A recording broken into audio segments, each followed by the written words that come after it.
Ben, have you ever seen the famous 1984 Apple Computers ad? Yes, I don't remember it at the time, but I've seen a couple of those like top 10 commercials of all time shows, and it's Okay. typically right up there. Yeah. Okay, so give us just this is totally from memory and putting you on the spot. What do you remember about the ad? Even years later, it's probably been years since you've seen it, but what do you remember? I remember it being sort of epic, crowds of people, Yeah. uh, Yeah, like 1984 type stuff going the on. drone guys are all black and white, they're kind of marching, I'm sure, and back when it aired, I'm sure it was state of the art, cutting edge. Okay, and then But I what remember happens it in the being kind ad? of dated at this point. That's Uh, right. th- there's like a running figure throwing a sledgehammer into a screen or something like that. Yes. Yeah, it's so great. So you get this figure that they have a sledgehammer and they're running through this crowd of drone people, and a big talking head is on TV telling people to obey or listen or whatever. Right. And then the person swings the sledgehammer, throws it into the screen explodes, and it's basically like, this is an ad for Apple computers. Now, that sledgehammer is this podcast. That is our goal. Our goal is we are throwing a sledgehammer of gospel truth into the world around us. Now, here's the amazing thing about this ad that I have to see if Ben knows, because he and I are a little bit of film nerds. Ben, do you know who directed the famous 1984 Apple ad? Oh. Or would you hazard a guess? David Fincher. Oh man. Okay. Well, listen, it's not as crazy as you might think. This ad was actually directed by Sir Ridley Scott. Ah.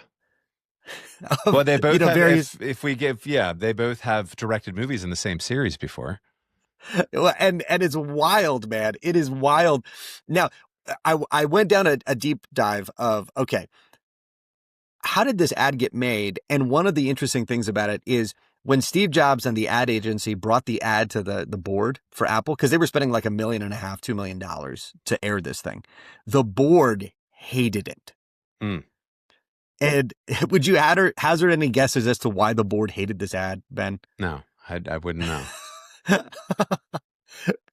Basically, are one you of the predicting things that people are going to hate this podcast? Is that where this is going? Well, I don't know. Listen, what we're promising is not that you'll like this podcast. That's true. We're promising is that this podcast will do something explosive. It will exist. Maybe. Yes. I don't know. It will make stuff happen. And here's the reason they didn't like it. The board did not like it because they felt that it was aggressive and intense and was possibly frightening.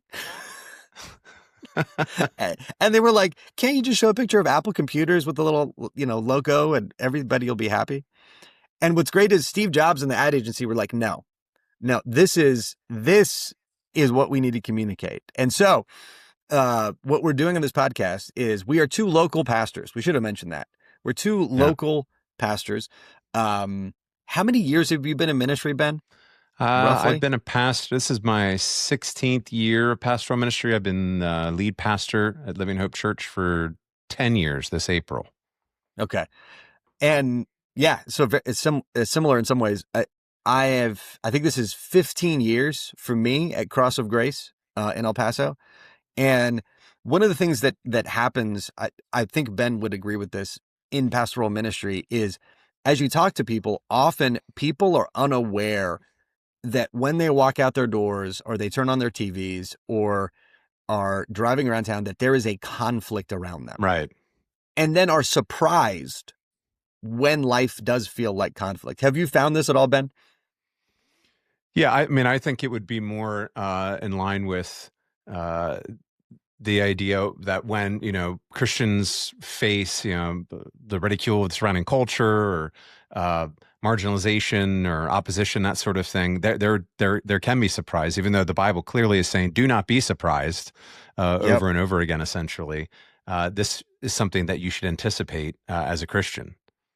Yeah. And one of the reasons we wanted to do this podcast is to serve members in our churches because we have two things that are in conflict. We've got the gospel of Jesus, and specifically in our family of churches, we have our statement of faith, which is a good, robust statement of faith we spent a number of years on together in the Council of Elders and elsewhere.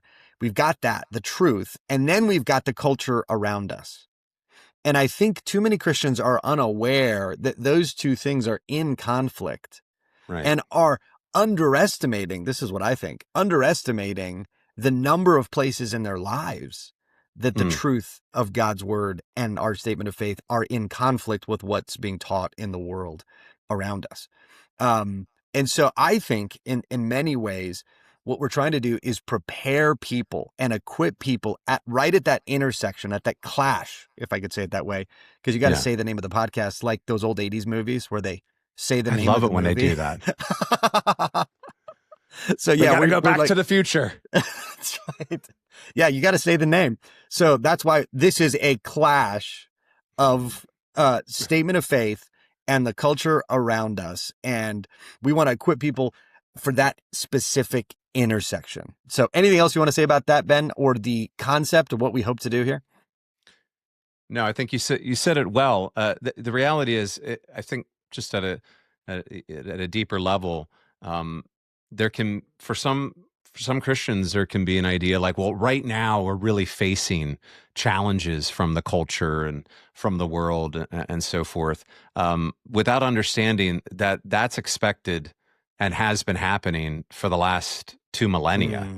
That's right. And in fact, will continue until we see Christ in his return. It's like all those people that saying that this is unprecedented. Yeah. You know how ever since the last few years, every single election is an unprecedented election. Yeah. It's an unprecedented situation. And what's funny is because we spend so much time in the Bible, when you read the Bible, actually, this is very precedented in the sense that Christians have been dealing with this conflict, this clash, since the very beginning. Since Jesus left. And so what we're hoping to do in this first kind of intro episode is to orient you to the conflict.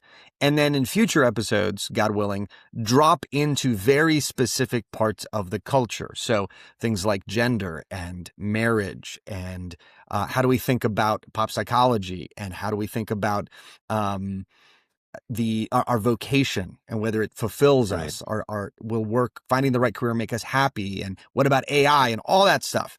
But we want to sort of set the table by getting through this, the Bible's conception of this clash, what it looks like, and then hopefully end with some encouragement to people who may be feeling that clash and are going, this is uncomfortable.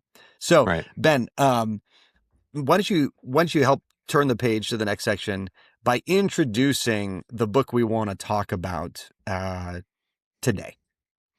Yeah, so we're going to talk about a often mysterious and certainly an object of curiosity for many Christians, and that would be the book of Revelation, which I believe you preached through a couple years ago. Mm-hmm. I'm currently preaching through it. I'm a few chapters in, but it really is the cosmic conflict on full display for us as Christians, and far from it being some sort of timeline for the distant future events immediately preceding the return of Christ. It actually informs the way we think about history, both past, present, and future, and the way that we live now in the present as Christians as we make our way toward the return of Christ. Yeah, I don't know if you grew up with this, Ben, but I grew up with people often telling me, now we're in the end times. We're in the end times. And there's a sense they're right. Which, yeah, they're very right. The way Jesus spoke about it is that anything from his arrival and, work and ascension up until his return was the end times, right? It's the last days. And so the last days and is the language Jesus uses. So what we want to do is point out a few particular ways in which the culture and the truth and the church clash together, partially because if we're unaware of the threats that we're facing, we're just going to get taken out. And in many ways, I think Revelation is written to inform the church about what they are going to face and are facing so that they could be prepared to face it. Absolutely. And so, and that to starts from the very be faithful as they face it. Yeah. Yeah. And that's really if you could summarize the book of Revelation, it's basically be faithful, hold fast, conquer is some of the language, right? Overcome. And so essentially it's saying in the middle of this clash, church, we want you to win. We want you to hold fast. We want you to advance. So Ben, maybe you want to introduce the very beginning of Revelation to us, and just the idea that that we're all going to be facing sort of some of the same larger cultural forces, but for the battle for each of us is going to be a little bit different. Well, I think it's important in reading Revelation to note at the beginning of Revelation, chapter 1, verse 3, there's a blessing pronounced on those who read aloud the book of Revelation. A blessing on those who hear it, but also it's important that it says, blessed are those who hear and who keep it. And so there's not just a taking in of information. This is not just information. It's intended to transform the way that we think about how we act and what we do and how we function as we keep what's written in Revelation. Revelation is actually a very practical book in a lot of ways. So it's a transcendently, awesome book in a lot of ways, describing, things that are almost indescribable, but then also practical boots on the ground. Like, how do we function as Christians in this conflict? And so we're introduced to Jesus, this glorious, overwhelming vision of the risen Christ. I really had fun preaching that one, preaching that text. Great passage. Great passage. But we find, the glorious risen and reigning King Jesus walking among the lampstands. Where do we find Jesus? Jesus can always be found walking among his people, his church. And so we're introduced to 7 different churches, and those churches, upon studying those churches, you find that even though this book was written a couple of thousand years ago, essentially, the issues they're facing, the problems they have, they're very relevant. They map completely onto the kinds of things that we experience in the church globally, certainly in the West. Issues like false teaching, persecution, syncretism, sexual immorality, even ideas about people being, very theologically informed but not loving people. Yeah. Puffed up with knowledge, but failing to love, and so forth. And so that there's just a wealth of relevant wisdom and application for us as Christians, even at the outset in the first few chapters of this book. Well, I think it's excellent, man. Great overview, because I think it's encouraging, because many times when we face what we feel is an unprecedented moment in our culture or in our lives, our impulse is to go to the new. I need a new thing. Right. There's got to, whatever the newest book has to be the most accurate. But what Revelation basically helps us see is, no, you don't need something new. You need something true. And the truths in the Bible are actually more relevant than many of the new, quote unquote, ideas in the culture around us. Yes. And they've sustained, by the way, they work. Because the effect of Revelation is that it has helped the church and called the church to endure and hold fast for the last 2,000 years. And so in many ways, we should be thinking, okay, how do we do that? Well, these guys did that. What encouraged them? Let's do that. That's excellent, man. And I do think if you read I'd very much encourage reading the letters of, even if Revelation intimidates you, those letters to the 7 churches are something you should be familiar with, because they help us see each of these churches, who they are in Christ, and their church and the truth is clashing with the culture around them, and getting to see how they are rebuked and encouraged in the middle of that moment, I think is really important. You get to see what not to do, and you get to see what Jesus commends. And sometimes I think that can be surprising, because for instance, you hear Jesus commending Christians who have no real cultural or political power whatsoever, but yet they're simply holding fast to Jesus in the face of a culture that does not love them. And Jesus has nothing but commendation for that kind of church. Mhm. Nothing impressive, worldly speaking, but in the eyes of Jesus, there's nothing but a commendation. So, there's many lessons there. Just what definitely not to do, what to avoid, but what to do when it comes to following Jesus.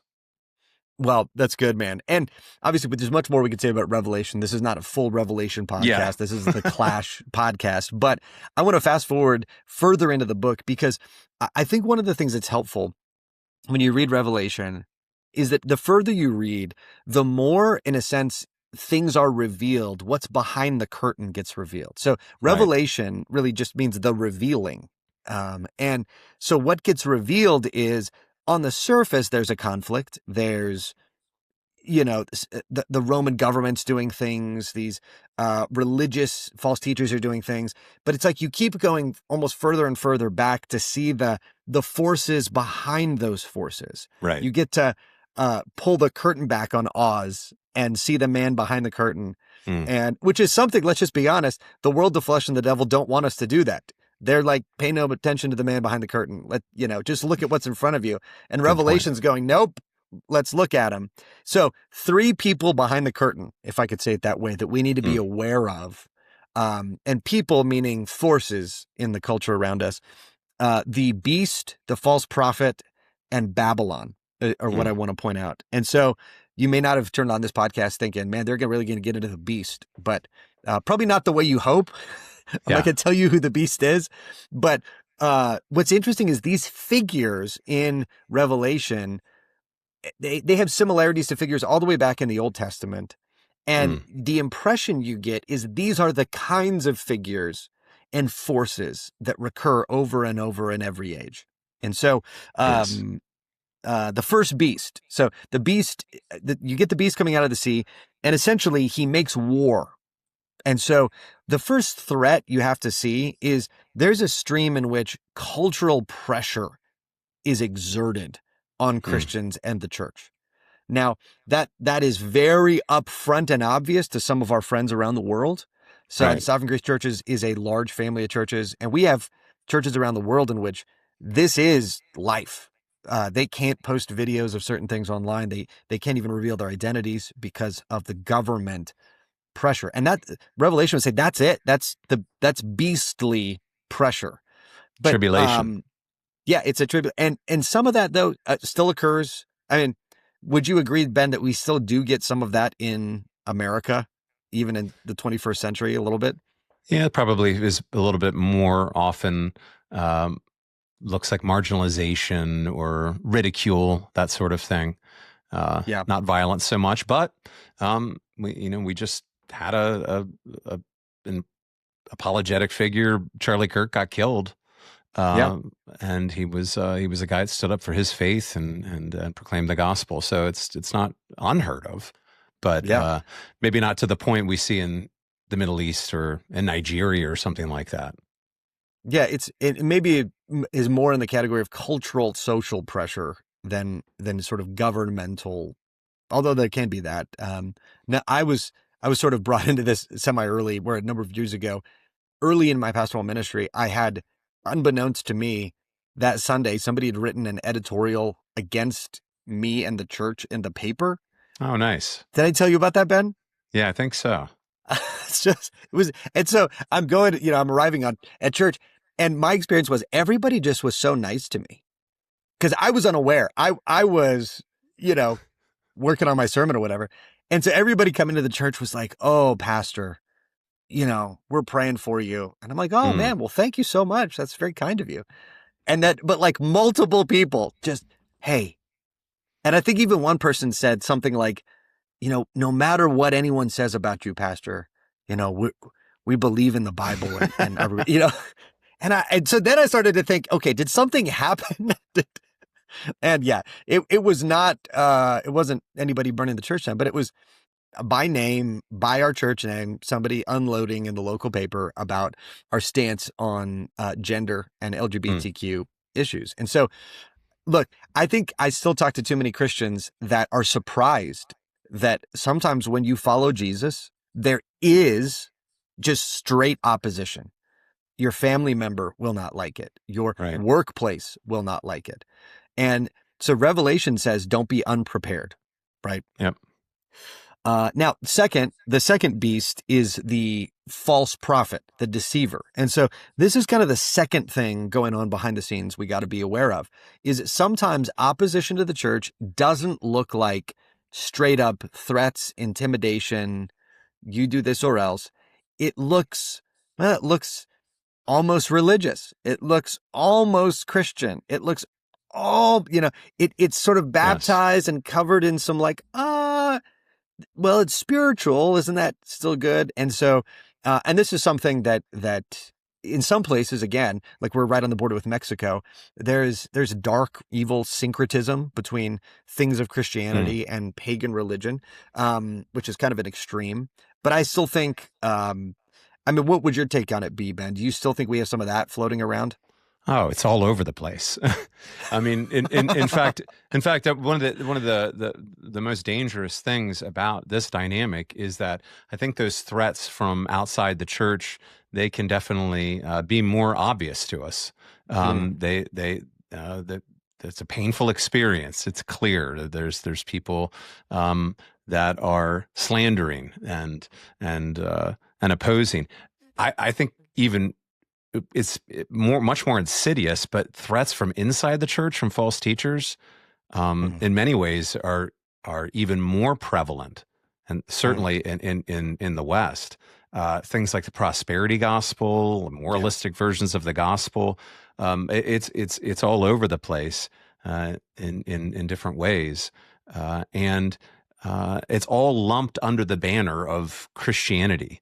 And so it really does take wisdom and discernment to sift through, especially in this digital age where we're constantly hearing all kinds of influencers and pastors and preachers bringing all kinds of messages in front of us. Yeah, in the section on the beast, it talks about this calls basically in regards to the false prophet. The prophet says this calls for wisdom.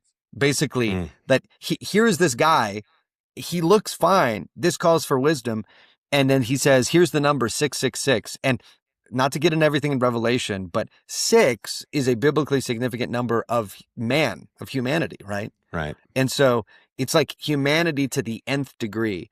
And so one of the ways we discern, is this false teaching or not, is often, is it man-centered or God-centered, right? That's good. Is this coming from a worldview that is essentially man-centered with some religious and God language on top, which very much the prosperity gospel, or is it God-centered from the beginning?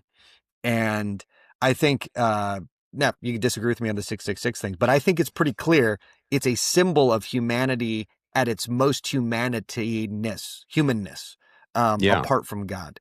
And that's I agree with Ben. I think often we're sensitized to, we're going to take hits from the outside. Let's be ready. Let's have conferences. But, nobody wants to think, oh man, I really need to be thoughtful and careful about the devotionals I use. Right? Yeah, that just doesn't get the same clicks. Yeah, you have, and there's the therapeutic. There's all kinds of worldly, secular influences that are just sort of worming their way into things like devotionals and teaching and so forth. I mean, that's really why our statement of faith is so important for us, because it equips us, it arms us, it helps us to be theologically discerning, to be able to spot the counterfeits by knowing the real deal, 100 proof biblical Christianity that we hold to. Yeah. And I don't know if this is true, but somebody told me years ago that one of the ways they train bank tellers to spot counterfeits is by making them super familiar with the real thing. Yes. Because if you I've try read that is true. So in other words, each counterfeit's going to be a little different. So if you just look in the same counterfeit spot every time, they may have changed their methodology. But if you know the real thing, then you'll be able to tell, oh, wait, that's not right. So same thing in Revelation. All right, last one I was going to throw out is in Revelation 17 and 18, rather, is the great prostitute and Babylon, which are the same figure. And again, this is an image that goes all the way back to the Old Testament. And so the image here really is, for lack of a better word, seduction, the seduction of the fallen world around us. And I don't know if you agree with this, Ben, but I almost think this is the predominant threat we face in America. Yeah. I think you might be right. Because certainly the is right up there.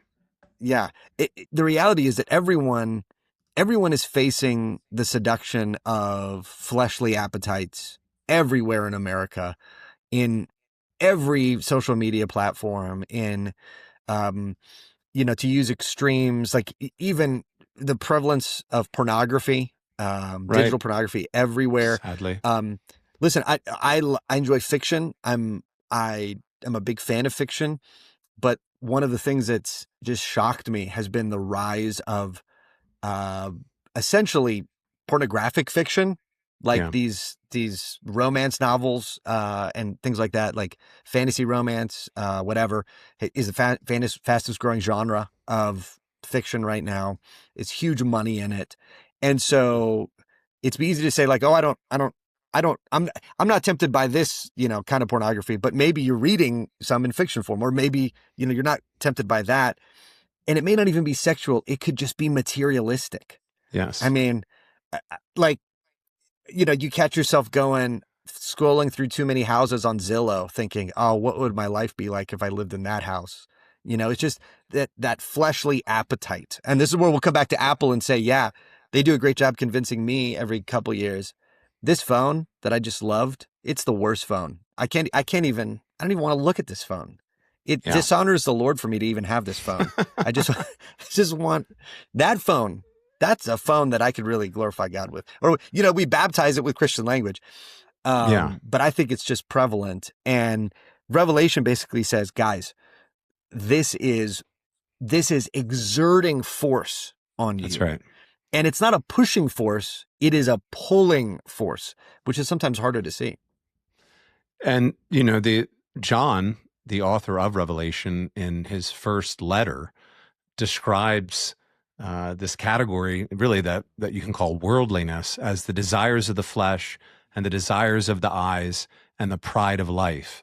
And just those three categories right there, just immediately all kinds of familiar ideas come to mind when we think about social media, other kinds of media that we consume, entertainment, even hobbies and things that we give ourselves to, things that we pursue, things that we find important. It's very insidious. And, as it's been said famously, worldliness, which is, I think, the category we're talking about here, is what makes godliness look strange. And as pastors, we see this all the time in our churches, sadly, where there is just there's excuses made, there's a minimizing of sin, there's a desensitization to sin, because we are assaulted constantly by consumerism, sexual temptation, and so forth. So it is as insidious as it gets, and we need to be on our guard, because this can take you out as a Christian, just as easily as the government opposing you, and maybe more easily. Maybe more Christians have fallen off of the straight and narrow path because of being seduced by the culture. Yeah. And so I love that, Ben. And you see these three threats, pushing you with the force of the beasts, deceiving you, seducing you. And I love the summary of how we're supposed to respond. Maybe this is the summary of our podcast. In Revelation 13:10, John just says, here is a call for the endurance and faith of the saints. Yes. Like, basically, see the threats, see that they're there, but this is a call for the endurance and the faith of the saints. And it'd be easy to leave people going, man, it's just bad out there. Good luck. But we want to leave people with some gospel. Yeah. And I think that's really important, Ben. The impulse of Revelation is not just hang tight and wait for Jesus, right? Yes. So the endurance and faith of the saints, and you see that repeated call from Jesus, the one who conquers, to the one who overcomes. And so we just want to leave people with hope that when we're seeing this clash between the truth of God's word and the church and the culture around us, it's not like we're in suspense through history which one of these is going to ultimately prevail. You know, Right. it's not as though we go, man, I don't, we're like that guy in the playoffs that's watching the playoffs thinking, this team's hot. This team looks good. I think I'm going to start rooting for this team. Right. And you don't want to be that guy that starts rooting for the Kansas City Chiefs after they win the Super Bowl twice. Like, and that's sometimes what I've actually encountered Christians who are going, but is it going to be worth it? Like all of these things of holding fast to the truth of it feels, and this is what I've heard and I've experienced, it feels sometimes harder after I choose to follow Jesus, after I endure, after I have faith. It almost feels more difficult. Why is it more difficult? I thought it was going to get easier. So how would you encourage somebody, Ben, that's going, I'm in the middle of the clash, I'm trying to follow Jesus, but it feels almost like it's getting more difficult. Is this really worth it?